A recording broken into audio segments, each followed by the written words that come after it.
और देखो ना, यूपी में डबल इंजन की सरकार बनी, मोदी जी प्रधानमंत्री हैं। उत्तर प्रदेश में सरकार बनी, अयोध्या में भगवान राम का भव्य मंदिर का निर्माण हो गया है। क्या ये कांग्रेस कर पाती? क्या आरजेडी कर पाती? क्या बहन और भाइयों, अयोध्या में भगवान राम का मंदिर बना तो सीतामढ़ी में मां जानकी का भी भव्य मंदिर का निर्माण एनडीए सरकार करा रही है। अयोध्या में इंटरनेशनल एयरपोर्ट बनाया गया, उसका नामकरण महर्षि वाल्मीकि के नाम पर।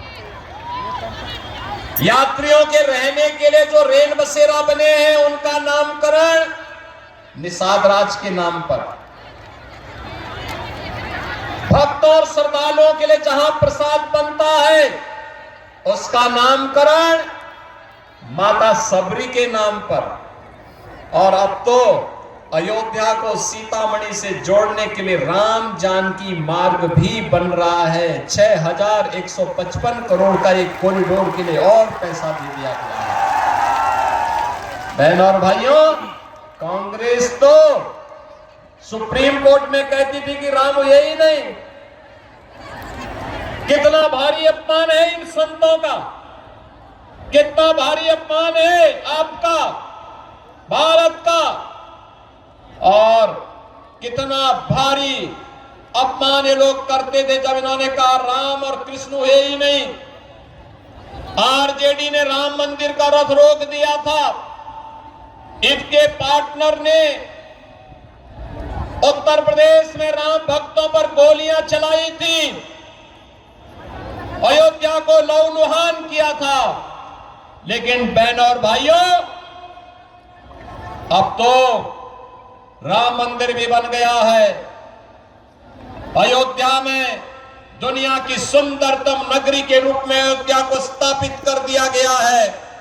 और अयोध्या में मैं तो आपसे कहने के लिए आया हूं, जो एक खानदानी लुटेरे फिर से आपका झूठा आश्वासन देने के लिए आए हैं, खानदानी माफियाओं का समर्थन कर रहे हैं, एड़ी चोटी लगा रहे हैं। एक खानदानी माफिया और खानदानी माफिया को फिर से किसी भी प्रकार से सत्ता में आकर के बिहार में जंगल राज नहीं लाने देना है, नहीं लाने देना है। याद करना, यूपी में तब हम बीमारू राज्य से उबर पाए जब हमने राम मंदिर भी बनाया, विकास भी कराया, लेकिन विकास के पहले सुरक्षा की पुख्ता व्यवस्था की। बेटी की सुरक्षा और व्यापारी की सुरक्षा के लिए कोई व्यक्ति अगर सेंध लगाता है तो उसको बोल दिया जाता है कि भाई तुम्हारा तो यमराज का टिकट पक्का। इसलिए मैं आपके बीच में आया हूं, सुपौल के इस उत्साह को देख करके, यहां पर आपके उत्साह और आपके इस भारी जनसमूह को देख करके मैं विश्वास के साथ कह सकता हूं कि 14 नवंबर को जब बिहार विधानसभा के ईवीएम खुलेंगे तो फिर एक बार एनडीए सरकार की शंखनाद छातापुर के साथ साथ पूरे बिहार के अंदर होने जा रही है। बहन और भाइयों, बिहार जिसका अपना गौरवशाली इतिहास हो, आप याद करिए, महात्मा बुद्ध को ज्ञान प्रदान करने वाली धरा बिहार है। बिहार भारत का स्वर्ण युग लाने वाली धरा है। 24वें तीर्थंकर भगवान महावीर का जन्म इसी बिहार में हुआ था। देश के पहले राष्ट्रपति डॉक्टर राजेंद्र प्रसाद जी, लोकनायक जयप्रकाश नारायण जी, जननायक कर्पूरी ठाकुर जी इसी पावन धरा में जन्म लिए थे। और मैथिली भोजपुरी संस्कृति को छठ गीतों के माध्यम से वैश्विक पहचान दिलाने वाली शारदा सिन्हा भी इसी क्षेत्र की, इसी बिहार की उपज है, बिहार में ही जन्मी है। बहनों और भाइयों, ये बिहार, जिस बिहार ने आर्यभट्ट जैसा खगोल शास्त्री दिया हो, जिस बिहार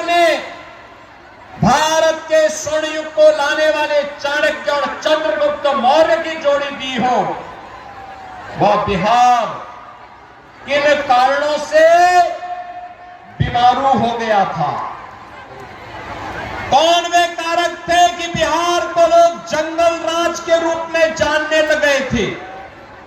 बहनों और भाइयों, अगर इस पाप का दोषी कोई है तो वह केवल और केवल कांग्रेस और आरजेडी इस पाप के भागीदार हैं।